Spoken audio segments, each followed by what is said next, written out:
So I'm showing you the method that I have been using over the past 27 years and the reasons I use it.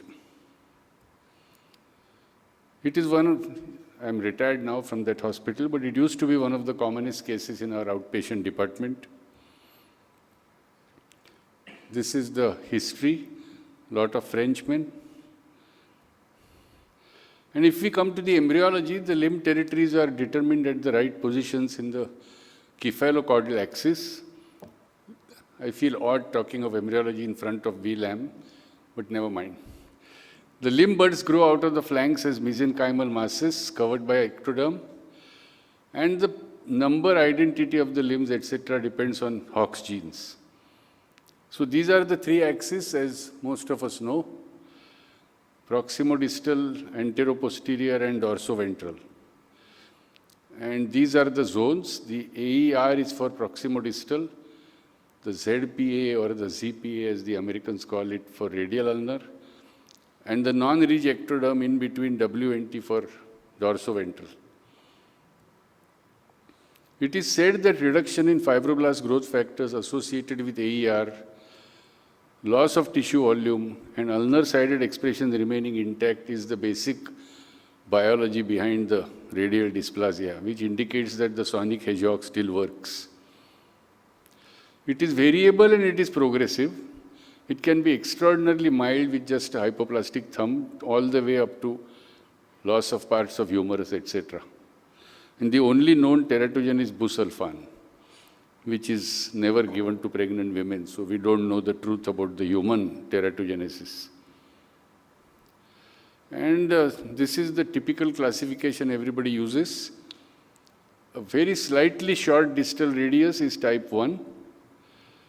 Type 2 is hypoplastic radius, type 3 is radius partially absent, and type 4 is completely absent. And in our experience, 3 and 4 require formal surgery. Type 1, I typically do a tendon transfer. And type 2, some distraction lengthening if possible. I'll not go through this busy slide. I'll show you the pictures as I have adapted them from this article from Manske, Journal of Hand Surgery, American. So this is type N, thumb abnormal, carpus normal. This is type O, thumb and carpus both are abnormal. Type O can also have radioulnar synostosis. This is type 1, lunotriquetral coalition and radioulnar synostosis. This is type 2, type 3 absent distal radius, and type 4. My method and talk is mainly concentrated on type 4. And in our outpatient, I have noticed type 4 and the milder varieties, they are the ones which predominate.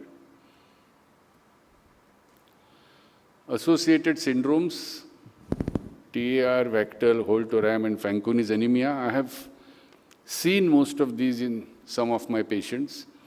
The most tragic one is Fanconi's anemia because the pediatricians tell me that these children do not survive beyond late adolescence. I prefer to start work at 6 months of age, but I work only if the elbow function is good. I think it's a prerequisite. And the goal is to correct the deformity, centralize or radialize the corpus. I think too much fuss is made over whether you centralize or you radialize because it amounts to the same thing essentially. And obtain a functional and stable wrist. And the conventional approach, yesterday V. Lamb showed the paper of Lamb and I didn't realize he was a co-author in that paper. But so they created a notch to get a stable corpus, but I think that ended up causing a lot of growth disturbance.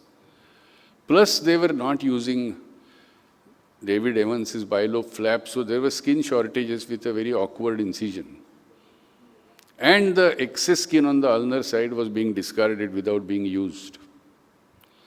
So coming to my method, We published this in JHS European in 2008 with a 5-year follow-up. So biplanar mini X fix cum distractor is used and distract the hand and the carpus away from the lower end of ulna.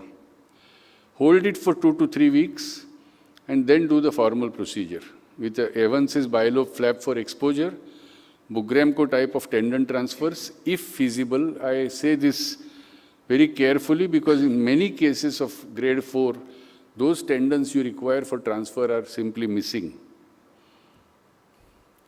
Just to show you an example, keep distracting.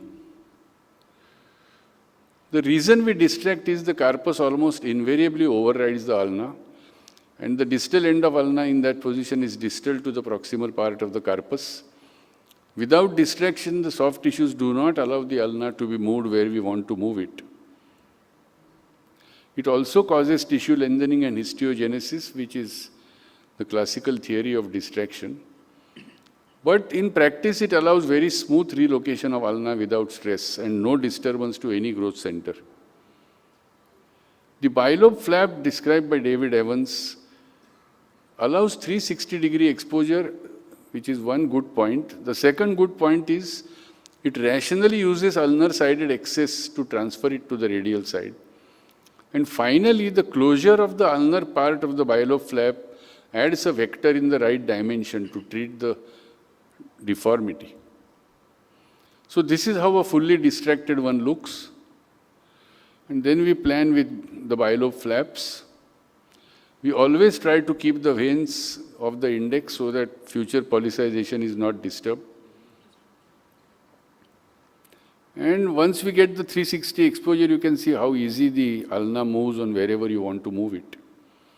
And then we fix it with a K-wire, put the bilobe flaps where they are supposed to go. And this is a 1-year follow-up. We keep the K-wire for 4 to 6 weeks. After that, we put the patient in a POP cast for another 4 to 6 weeks and follow that with a molded thermoplastic splint, which we keep continuing till skeletal maturity. And this tip I learned from Simo Wilkie in another APFSSH in Chennai in 1999. We recently published our long-term data in Journal of Hand Surgery American. And this is the comparative chart. We measured the length of the ulna against either the opposite ulna, or we use normative data on the length of ulna in Indian children, age appropriate. And we found our study was in the high 60s. The only other study was Wilkie's in terms of the same amount of growth. While Manske, Lamb, Bora, all of them were 40 to 50% kind of results. So we got significantly longer forearms. And the mean radial angulation at long term also was pretty low. Just an example of a 7-year-old female. And this boy, despite having all this, went for karate classes. And the same boy, a 20-year follow-up, he's 67% of contralateral side, and he has started his first job overseas after graduating. Why do I feel this method is good? Because it is physiologically non-destructive.